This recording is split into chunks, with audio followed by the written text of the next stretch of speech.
Loué soit Jésus-Christ. Dieu a tant aimé le monde. Vous savez, frères et sœurs, ce verset, c'est le verset le plus connu de toute la Bible. Pourquoi ? Parce qu'il résume tout le plan d'amour de Dieu pour les hommes, tout le plan de salut de Dieu pour les hommes. Dieu a tant aimé le monde qu'il a donné son Fils unique, afin que quiconque croit en lui ne meure pas, mais qu'il ait la vie éternelle. Vous avez entendu ça, chers frères et sœurs. Dieu a tellement aimé le monde qu'il a donné son Fils unique. On se croirait à Noël qu'il a donné son Fils unique. Et quand on entend « il faut que le Fils de l'homme soit élevé », est-ce qu'on ne se croirait pas arrivé au jour de la Passion, où Jésus a été élevé sur la croix? Et même à Pâques, avec ce passage de la lettre aux Éphésiens que nous avons lu dans la seconde lecture, où il est dit « avec le Christ, Dieu nous a ressuscités ». Cela nous fait prendre conscience qu'en toutes nos Eucharisties, nous célébrons notre Dieu qui s'est incarné et a donné sa vie pour nous. Oui, nous célébrons cet immense amour qui fait de nous des hommes et des femmes bien-aimés comblés de grâce. Vraiment, les lectures d'aujourd'hui nous apportent cette intense lumière de vérité. Cette certitude si bienfaisante d'être infiniment aimé de notre Père du ciel. Lisant et relisant et savourant ces paroles si réconfortantes. Dieu a tellement aimé le monde. Amplifié en écho par la lettre aux Éphésiens à cause du grand amour dont il nous a aimés. Et puis, Dieu a donné son Fils unique. Dieu a envoyé son Fils unique dans le monde pour que le monde soit sauvé. En écho avec, il nous a donné la vie avec le Christ. C'est un déferlement d'amour sur nous. Dieu, notre Père, nous donne son Fils, et ce Fils, à son tour, se donne à nous. Oui, comme le dit aussi la lettre aux Éphésiens, c'est le don de Dieu. Et on peut vraiment s'écrier avec Jésus, si tu savais le don de Dieu. C'est sûr, l'Église n'a rien d'autre à annoncer. Et je n'ai rien à ajouter à cette bonne nouvelle. Il nous faut simplement l'accueillir ensemble, cette bonne nouvelle. Cela fait du bien d'entendre par 2 fois l'Évangile nous annoncer le don de la vie éternelle. Et par 2 fois aussi, la lettre aux Éphésiens va insister sur la gratuité de ce don. C'est bien par grâce que vous êtes sauvés, nous dit saint Paul dans les Éphésiens. Nous devons cueillir encore et savourer sans modération ces mots d'amour qui sont aggravés dans notre cœur. Dieu est riche en miséricorde. Il a voulu montrer sa richesse surabondante de sa grâce. Alors, frères et sœurs, n'est-ce pas avec une immense gratitude que nous devons accueillir cette gratuité infinie, cette gratuité dont nous parlait déjà l'Ancien Testament, puisqu'au désert, il suffisait de regarder le serpent de bronze pour être sauvé. Sur ce chemin de la gratitude, un beau chemin pour notre carême, nous pouvons demander au plus célèbre des moines de nous entraîner, à savoir saint Bernard, qui disait dans ses méditations sur la Cantique des Cantiques ceci: le langage du Seigneur, c'est l'infusion de la grâce qu'il nous donne. Et la réponse de l'âme, c'est l'émerveillement avec action de grâce. Oui, chers frères et sœurs, action de grâce pour le salut gratuit qu'il nous offre.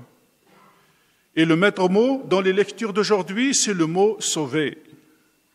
Le premier texte tiré du livre des Chroniques est une relecture des événements du passé.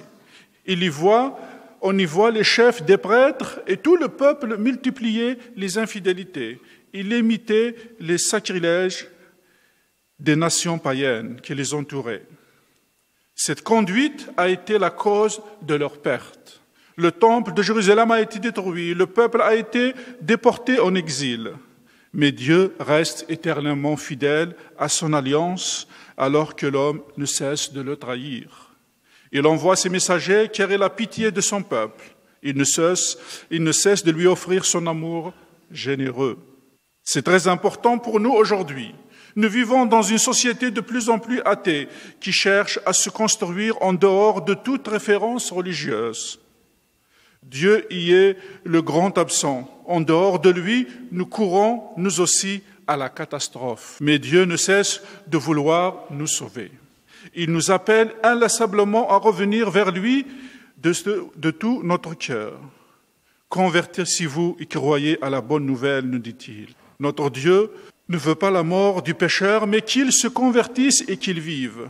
Voilà cet appel que nous sommes invités à accueillir. Dieu est amour et n'a jamais cessé de nous aimer. C'est aussi cette révélation que nous trouvons dans la lettre de saint Paul aux Éphésiens. Dieu est riche en miséricorde, à cause du grand amour dont il nous a aimés, nous qui étions esclaves par suite de nos fautes. Il nous a donné la vie dans le Christ. C'est la bonne nouvelle qui nous est annoncée tout au long de ce carême. Dieu est amour. Il nous aime tous d'un amour passionné. Tout ce qui nous arrive par le Christ vient de cette miséricorde de Dieu. Cela ne vient pas de nous, ni de nos actes, ni de nos œuvres. Saint Paul, qui a rencontré le Christ sur le chemin de Damas, sait de quoi il parle. Il sait ce qu'est la vie renouvelée par l'amour. Dans l'Évangile, nous retrouvons également ce mot « sauver ». En dehors de Dieu, nous sommes des naufragés. Et c'est pour ramener tous les hommes à Dieu que l'apôtre Pierre a reçu la mission de pêcheur d'hommes. Aujourd'hui, Saint Jean nous invite à lever les yeux vers un signe. Il nous parle de Jésus élevé. On croit comme le serpent de bronze avait été élevé par Moïse au désert sur le peuple juif. Celui qui tournait les yeux vers le serpent était instantanément guéri. Il n'était pas guéri par l'objet, mais par le sauveur de tous les hommes qu'il représentait. L'évangéliste multiplie les expressions qui parlent de délivrance, comme obtenir la vie éternelle, être sauvé, échapper au jugement. Le grand projet de Dieu, c'est d'apporter son salut à tous les hommes. Il envoie son Fils pour réaliser ce projet. Il nous a montré son immense amour en nous donnant son Fils. C'est par la croix que se révèle cet amour unique. Saint Jean nous demande de nous déterminer face au crucifié qui nous révèle l'amour de Dieu. Celui qui croit en lui échappe au jugement, nous dit-il, mais celui qui ne croit pas en lui est déjà jugé.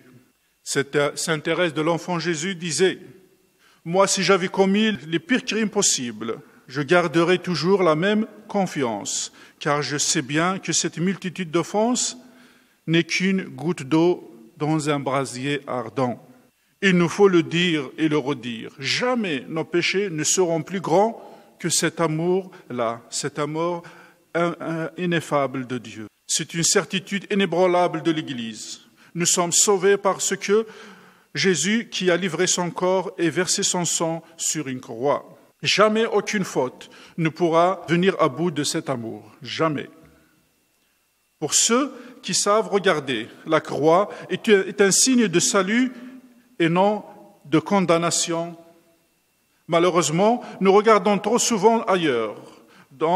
Quand nous organisons notre vie en dehors de Dieu, c'est la catastrophe, c'est le naufrage. Tout au long de ce carême et tout au long de notre vie, nous sommes donc invités à lever les yeux vers la croix du Christ. Par sa mort et sa résurrection, le Christ Jésus nous fait passer par la vraie lumière. Avec lui, nous pouvons faire un pas de plus. Il nous invite à regarder le monde avec lui et comme lui. Par sa croix, il guérit les blessures du monde. Il est la lumière plus forte que la nuit, l'amour plus fort que la mort. Alors oui, levons les yeux et levons nos cœurs. Profitons de ces derniers jours de carême pour ouvrir les yeux sur la vérité et renaître à la lumière de la vie. Esprit de Dieu, attire nos regards vers celui qui a été élevé de terre. Répands en nous l'Esprit du Christ et fais-nous revivre avec lui. Amen.